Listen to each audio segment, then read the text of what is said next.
everybody, and what a great event, and thank you to Rob for asking me to speak today. I suppose what I'm going to go through over the next 10 to 15 minutes is connection, and a little bit around my own research in connection. I am doing my doctoral study at Trinity College at the minute with Professor Anne-Marie Brady and Professor Brian Keogh. And I suppose over the next kind of 3 to 4 years, I've devoted a big aspect of my life to unraveling us and what really connects us. And I suppose in the last, with the global pandemic of COVID-19, connection has really kind of shone a spotlight within our lives, not just for overall well-being and mental health and well-being, but there's something else that I discovered throughout my research, that it is actually a fundamental, basic human need. So just to begin, if I could, I'd ask you to maybe just to close your eyes for a second, and to everybody, if you feel comfortable, just to close your eyes for a second, just to take a moment, and just to think back to the most important experiences of your life. Just to have a little think there, the highest highs, the greatest victories, and the most daunting obstacles that you've ever overcome. And I just want you to think with your eyes closed, how many of those, highest highs, greatest victories, or those obstacles have happened to you alone? You can open your eyes again to take that moment, but I bet the answer is not very many. We are social beings, we are a social species. I'm going to talk a little bit about social capital, but we're wired to connect. We're neurologically wired to connect. From the animal kingdom, we have penguins when they pick a mate, they stay together for life, they have an inherent connection. To more primates, instinctively known for having a larger brain, they're able to seek out hierarchy in the animal kingdom. To our funny kangaroos who carry their joeys in their pouch and nurture them and protect them until they're able to, kind of go it alone in the world. And again, probably the most inherent social species is mankind and human beings, from our connection to animals, from our connection to our friends, families, and it's in our workplaces, our communities. It starts within ourselves. So dare I mention this word, and dare I mention it again, are we fed up of hearing it? But COVID-19, I will say, has taught us a lot about connection. And when we first saw the kind of restrictions with COVID-19, we heard the word social distancing. And the WHO and the World Health Organization were very quick to change that to physical distancing, but social distancing had stuck, unfortunately. And it's really important because we need to nurture, we need these loving relationships in our lives, and we really suffered over COVID-19. It's been described as, if you remember that game of Kerplunk you might have seen when you were younger, we pulled at all our resources. As we pulled out those straws, we pulled on coping, on resilience, on our family. Eventually, if we just kept pulling, it's like the dripping tap with our mental health, the drip, drip, drip. If we don't pull the stopper every now and again, we're going to, the sink is going to overflow. So this is what COVID-19 did have some really good teachings and learnings. It has actually called out the elephant in the room in relation to connection and mental health. And it has actually opened up a conversation that maybe we weren't too comfortable maybe having before it. So if I could bow in the room to say there was one good thing that came out of this pandemic, it was that. So I'd like to just kind of give you just a set of context. What you see up there on the screen is, when we talk about health and life longevity, and we're kind of obsessed with living longer, and you might say, why connection is this? We throw this word around in workplaces, we throw it around in personal lives, but connection really matters. And it underpins everything from productivity to well-being within our organization. So you'll see there, the first thing on the left-hand side is, we often talk about health and wellness, and really what is it when we look at it? And I suppose 20% is our doctors, our GPs, our dentists, only 20% is made up by the actual medical, the GPs, you get sick, the pharmacy, this kind of very biomedical kind of model. 20% are the things we work at in our workplaces, only 20% for our workplace wellbeing programs. So we're looking at things like, our diet, our sleep, all our interventions that we kind of base around physical activity, and all of the things that we focus so highly on in our wellness programs. And then you'll see 5% is genetics and epigenetic makeups. So that's 45% on that left-hand side of the screen. Jump over, you'll see that over half our health is actually made up of what we call kind of social determinants, social characteristics of health. And that is actually where we're living, where we're growing, where we're working, where we're aging, and where we love. And connection is bound within all of those parts. So I hope you take lots of things away from today in this presentation, but if you could take one thing away from this, it's that connection. It's everywhere, it's bound. And that health and well-being is more than medical intervention and treatment. And you can see there, it's a lot more. It's where we live, work, grow, and age. And I suppose our workplace is one of these key places that we can empower people as leaders, and we can make, not just from the interventions and the health and wellbeing side, but we can make the workplace a supportive environment to bring the whole person to work. So what is connection? And just to share a little bit about my research, so those words that you see on the screen there took me many months to get that one slide. As you know, if you've done a master's, if you've done research yourself, you will know that it's there's a lot that it entails. But I suppose when I first wanted to look at connection and what unravels us as human beings, I kind of came across that actually the literature is all over the place. There's words in workplaces, there's words in sociology, there's words in psychology, and every kind of domain talks about it in different ways. So what I came up with was one kind of place to log what connection is. And I suppose the umbrella term is social connection is the umbrella term. And then we talk about social capital, the value of our relationships in our lives, the capital. If you've ever seen the Netflix series Inventing Anna, where we have if you've seen that, maybe someone knows, I see a few heads nodding, and she's like, it's a great character, pretends to be a 60 million billionaire-esque, but she used, that's the best example, modern day Netflix of explaining social capital, she uses her connections to fool people and to con people into thinking she's a billionaire-esque, and she goes into New York high society.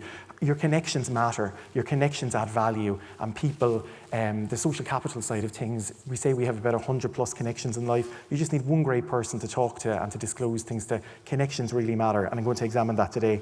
When you look at the emotional side of connection, I came across things like when you break down connection, it actually means love and belonging. And I, to be honest, didn't want to be the researcher I've had many conversations about. I don't want to be the guy that talks about love and belonging, and because to me it seemed a little bit airy-fairy. But it actually, the more I got into it and the more as the months went by, it's actually everything. Connection, when we break it down, it's love and belonging, and that's what we're tried for as human beings in our families, in our homes, and in our workplaces. And when we look at the opposite of connection, which is the way it's often described, it's called disconnection.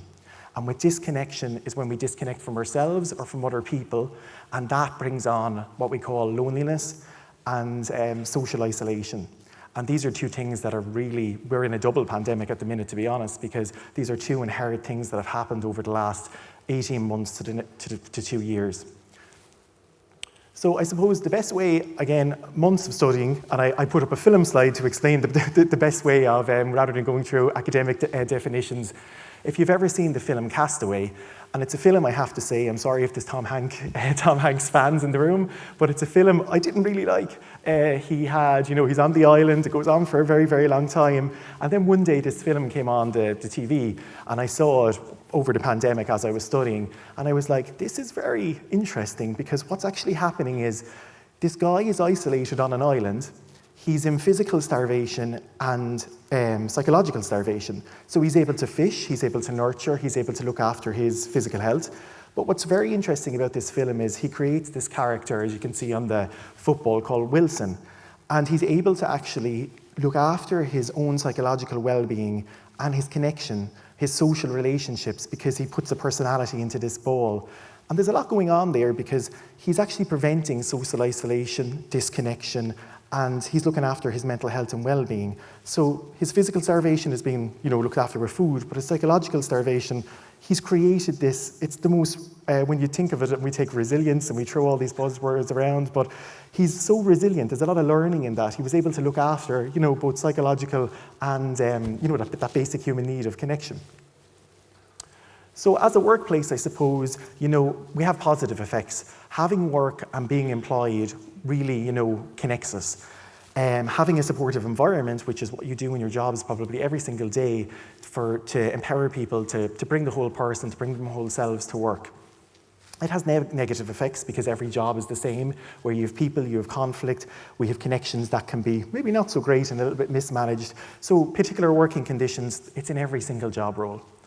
And I suppose one thing that when we talk about kind of quality of life is there's a two-way interaction. So although we focus very highly on our wellbeing programs and everything that's happening, we're not forgetting that there's a two-way interaction between the person who manages you and the employee, and a three-way interaction between the actual workplace and the culture and the manager and the actual employee. So the management style, as we well know, and the manager's training is huge, because it actually equals employee well-being, overall quality of life, but also the connection piece. We have to be seen as leaders. We have to be vulnerable. We have to allow ourselves to be truly seen for people to connect with us. And that's when we get the best talent, the most innovation, creativity in our jobs. Workplaces, we hope the relationship will look like this, cat-dog relationship where they're hugging and connection is at its best. But sometimes we can get a very angry image and it disconnects sometimes. And I suppose across the life course, I'd like to kind of just to tell you, there's a lot happening with connection. And you'll see Sinead, our marketing manager in work, I think she did the best job to try and get a mini me on that screen when she did that slide. He was like, he's blonde hair like you, Dave. But when we start, this is a kind of a womb to tomb, kind of a cradle to grave life course image. And the life course is everything. We start when we were born into life, and we have Freud's theory of attachment in psychology, where we attach straight away to mother or caregiver or parent, because it's actually a human survive or thrive need. We attach instantly. That's our first connection in life, and we carry that across the life course until maybe we have a relationship or get married, and that's our next kind of a big attachment. We also know that Maslow's, if there's a lot of HR people in the room, theory of hierarchy of need, you would have been familiar with this. But food, water, shelter is our basic human need, but also go up from that, connection. It's not even just health and well-being. And as I unravel connection, it's actually a basic human need. It's more than mental health and well-being. We're neurologically wired for it. And as we go across the life course, you can see, we're in school from the age of 15 to the age of 65 plus, not retirement age, but from 15, 65 plus, that's a huge span that we're in the workplace. It's such a place to empower people to, number one, have self-identity and be themselves, but also there's so much we can do there for health and well-being, for training, for people, and we can nurture that. But what happens with leaders, and I suppose the psychological side of, and the emotional side of connection, is love and belonging. And as we go through life, psychologists have described, the 20-ton shield or the social mask that we wear. And we think it protects us, and we think it protects us in our jobs and in our life. And, we sit in our office and we're like, I'm doing this and I have this business task and that to do. But actually, the shield and the social mask that we wear actually stops us being seen. So we create this through life and we carry this through life, but it causes us to disconnect with our employees. We have to be our true, authentic selves. And it's a lot of work, it's a lifetime of work, but we have to take off that mask. We have to take off that armor that we protect ourselves with life, because employees see through that. When they really connect with you and they're at the most productive, innovative stages, it's when it's true connection, love and belonging, when they feel valued and they feel they can really see you, that there's not this disconnect. So I suppose the second part of my research that I just wanted to talk to you about was diversity and inclusion. So I looked at the general population. I'm looking at the general population around connection and unraveling us and what connection is. But I suppose we're all made to be different. That's the beauty in who we are, whether it's LGBTQIA, whether it's neurodiversity, whether it's race or whether it's ethnicity. There's so much, we're all made different. And to really connect with people in our jobs, it's great having the strategy, and it's the number one global pillar in a lot of organizations, and we do the diversity and inclusion groups. We have to get better at collaborating and joining up the dots. Not having the wellbeing program here and diversity inclusion here. Connection isn't something you're going to do a connection committee. It's in everything, and it's joining up everything within our workplaces. So my second part of my research looks at diversity and inclusion, and it looks at homogenous, kind of the same characteristics within a group. So I decided to study. I didn't lose my wedding pictures in this in this presentation, and the ostrich has absolutely nothing to do with connection. He just jumped in for the picture. But that's me on my wedding day 4 or 5 years ago, and I decided to study, just never thought of it before, but as I looked at what different subgroups and I suppose connection and where the lack of research was, there's a lack of it in neurodiversity, there's a lack of it in race, ethnicity, but also LGBT+.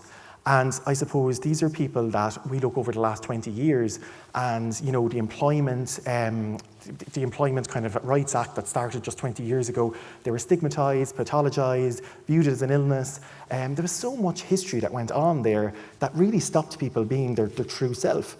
And as I speak to these stories and these men and their narrative, and I find out the resilience and the learning across the life course that they've overcome this adversity and these challenges, the stories and the narratives are absolutely amazing. And we have to get better at asking questions and researching within our own organisations. A great quote from Margaret Heffernan that was on the stage, I think, a few years ago, and I'm a big fan of her work. Companies don't have ideas, only people do. And that's so important. We need to value our people. We need to really be seen and connect with our people. It's not the organisation that's coming up with all these plans. For people to connect, to be innovators, good creative people need to know each other. And that's what social capital is. It's valuing those connections. And I think we know this, but we actively, particularly after the last 2 years, have to get back to this. If you've ever heard the saying, curiosity killed the cat, well, curiosity never killed the cat, society did.